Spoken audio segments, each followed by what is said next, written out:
Hello, friends. Someone recently asked a very probing question as part of a class we were giving, and a question related to overcoming pain and suffering. And I gave several brief answers in the context of the class, but I thought it was worthy of perhaps even several videos, and I'll begin today with this one. And by suggesting, first of all, that we have to understand the difference between pain and suffering, because there is one. Pain is a stimulus.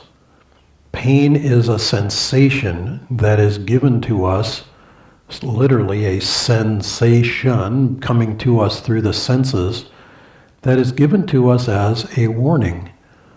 And the warning is designed to protect us, for example, from a hot stove, or from the pain of, pinching something, or, we're being, the body is saying, hey, whoa, this is dangerous, what you're doing.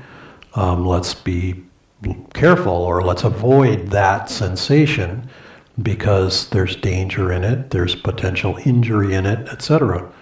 So the pain coming to us itself is not a negative thing.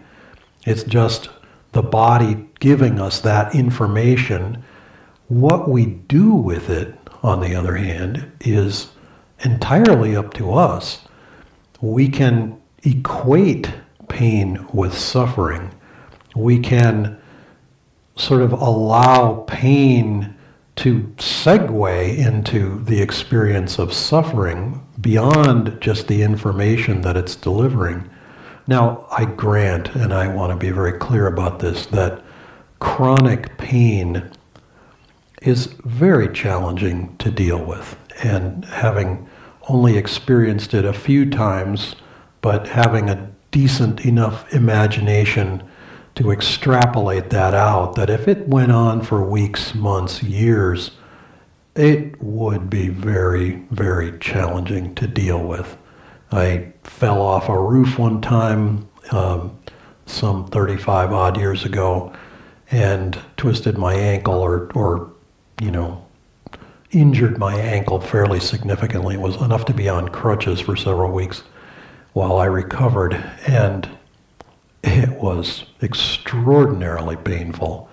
In fact, the doctor memorably told me it would have been better, in terms of my recovery, it would have been better if I had broken it. I don't exactly know why. Maybe a small break without all the attendant tissue damage would have healed more quickly and with less sort of impact to the surrounding area.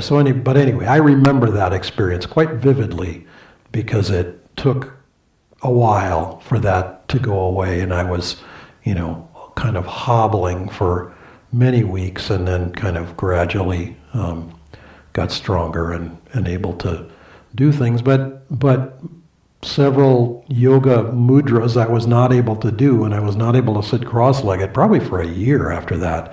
So, it took a while. But my point is, pain being a sensation, being information, useful information that we need to know, maybe not pleasant information, not information we desire to receive.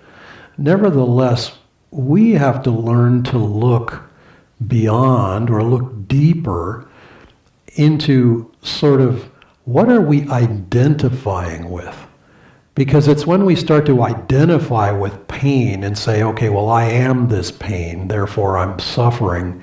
There's a sort of a segue that doesn't need to be there. And it takes, as I said, it's quite challenging, but it takes repositioning our consciousness and bringing it here to the point between the eyebrows, or at least higher up in the chakras, is really, really important. But I wanted to just share a kind of a leap sort of, because there can be this natural question, but why? Why am I suffering? Or why is this pain in my life that won't seem to go away? Maybe it's emotional pain. Maybe it's the loss of someone dear to us. And never mind that, if we broaden out and look through history, look to the broad spectrum of humanity, we see people all over the world. Everybody has lost somebody. Everybody has experienced some kind of pain in their life. You can't, I remember watching a movie as a child called Nicholas and Alexandra, and it was about the last czars of Russia and the family that had the tragic end. And one of the children was a hemophiliac because the royal families would always intermarry, and that led to that disease. Hemophilia is the inability to form a blood clot whenever you start bleeding or whenever there's some injury. And I remember what they had to do with this boy is they had to prevent him from ever falling down, from ever bumping anything, he couldn't play, he couldn't run around, he couldn't do the normal things that children do. A fall and a scrape of the knee could be fatal in his case. He could just bleed to death. So, you think of the effort and the life of Buddha.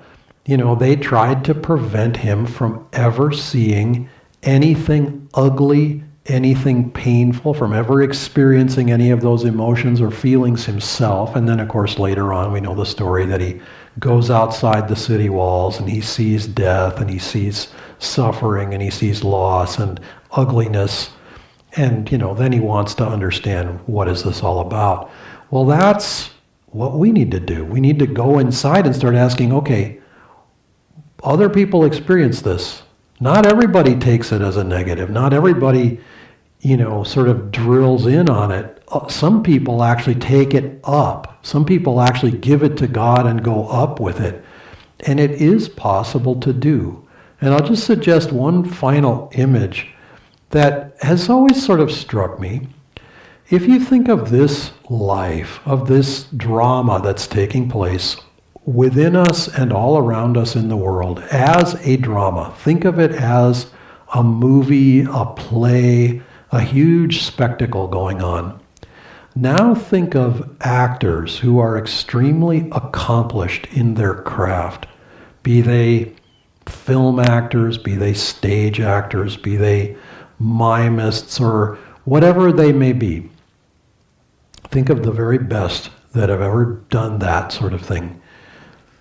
When they are looking at a script to consider taking on that role, what do they look for? Okay, now in the practical world, maybe they're looking for a big payday, but as an actor, what are they looking for? They're looking for something that will show their skill. They're looking for something that will give them the scope as an actor to really kind of exercise, to really show what they can do. And often those are the really difficult roles. The roles where there's great tragedy, there's great suffering, there's great whatever, and they leap into those roles to go in. Unfortunately nowadays, it seems like people go into the darkest, deepest, areas of human experience and just probe into that sort of thing, and then they want to get it, in a close-up on the screen. And then now think back to our own lives. What if we chose? What if? I just ask this question, and I don't ask it flippantly. I ask it very seriously. What if we chose the role that we're playing in this life? I believe on some level we chose the role that we play. I actually believe it quite profoundly, but I invite you to explore the possibility, because if we chose the role that we're playing, we also chose the challenges of playing it, because that's the only way to do the job really, really well. An actor, to really show a character and to show the development of that character, in some way it's like they have to learn from the role. They have to become the role enough to learn from it.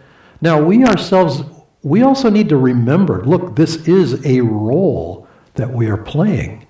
That's a critical piece of not going through, an actor shouldn't be forever scarred by the role that they played.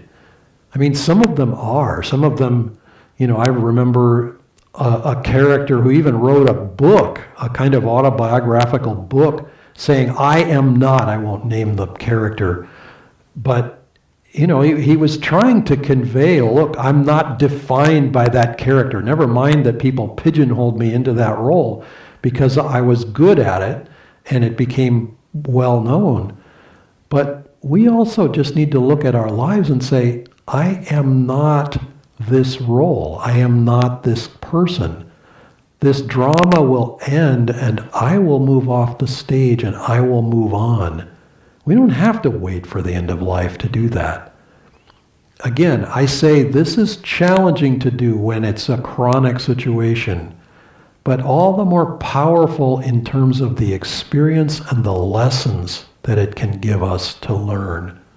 So take that thought, and if it applies to you, try meditating on it, because there can be tremendous potential growth in that exploration. Namaste.